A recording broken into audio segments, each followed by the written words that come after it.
You spend hours designing an assignment, carefully write out the instructions, and hand it out to your class. But when the submissions finally roll in, it is clear that half the students completely miss the mark. It is easy to blame students for not reading the directions, but the reality is that those instructions are often buried inside dense, academic walls of text that make it difficult to figure out exactly what to do. Vague prompts create a hidden curriculum, a set of unspoken rules and academic assumptions about how to complete college-level work.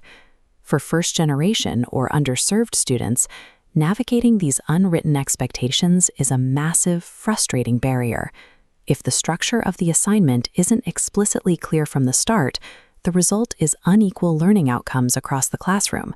It also guarantees hours of wasted time for the instructor, who now has to grade work that missed the point entirely.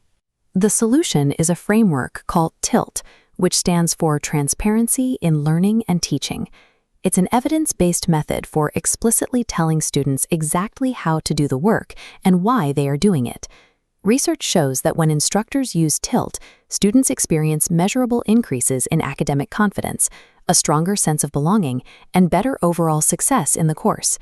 In this video, we are going to walk through the process of taking a standard, confusing assignment prompt and transforming it into a transparent document built around 3 distinct sections. To be clear, this process does not lower your academic rigor. Instead, it simply removes the guesswork, making the clear path to achieving that rigor visible to every single student. Step 1 is the audit. Pull up a text-heavy assignment prompt you currently use in your course so we can evaluate it together. We will use the Decoding a Pre-TILT Assignment checklist. It outlines 3 categories: purpose, task, and criteria for success to identify missing information. Most traditional assignments fail in 2 areas. They don't articulate real-world relevance, and they bury the required steps. If you, the instructor, cannot easily check off these diagnostic boxes on your own prompt, your students are definitely going to struggle to complete the assignment correctly. The first section of your new document gets a bold heading: Purpose. Here, you need to explicitly define both the specific skills the student will practice and the actual content knowledge they will gain. This requires cutting out passive academic jargon and replacing it with motivating, student-centered action verbs. This is a chart of Bloom's taxonomy, a framework used to classify educational learning objectives. You can use it as a cheat sheet to select the exact right verbs for the cognitive level of your assignment, moving from basic recalling up to evaluating and creating. This graphic shows how to structure that purpose. You start at the center by addressing the immediate learning outcomes for the course, and then expand outward to connect those skills to their future careers and to broader real-world applications. Explicitly writing down why this task matters to a student's life 5 years down the road gives them the intrinsic motivation required to tackle difficult work. Next, add the heading Task.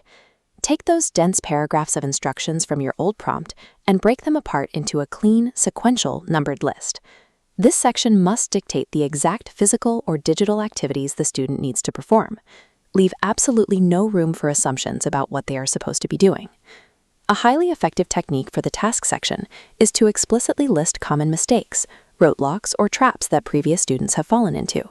This tells your current class exactly what to avoid. Outlining the task this clearly removes the immense cognitive load of trying to decipher the instructions. With the guessing game gone, the student can spend their mental energy entirely on learning the material. The final section gets the heading Criteria for Success. Think of this as the contract, where students learn exactly how their work will be evaluated and graded.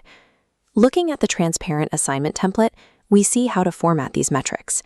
A critical requirement is providing annotated, real-world examples of the final product. You must show students what excellent work looks like, contrasting it with merely adequate work. You should also include a self-assessment checklist. This allows students to autonomously gauge their own progress and fix errors before they ever hit the submit button. When students can literally see what success looks like before they even start, performance anxiety drops, and the quality of the submitted work drastically increases. Compare the original, frustrating academic prompt with our newly structured document. It is instantly scannable, clean, and organized by purpose, task, and criteria. Your physical document is now ready to go. But having written transparency isn't quite enough. It has to be reinforced verbally in the classroom. This is where an implementation strategy called Tilt 2.0 comes in. Before anyone starts working, have your students read the new assignment prompt and decode it together in small groups.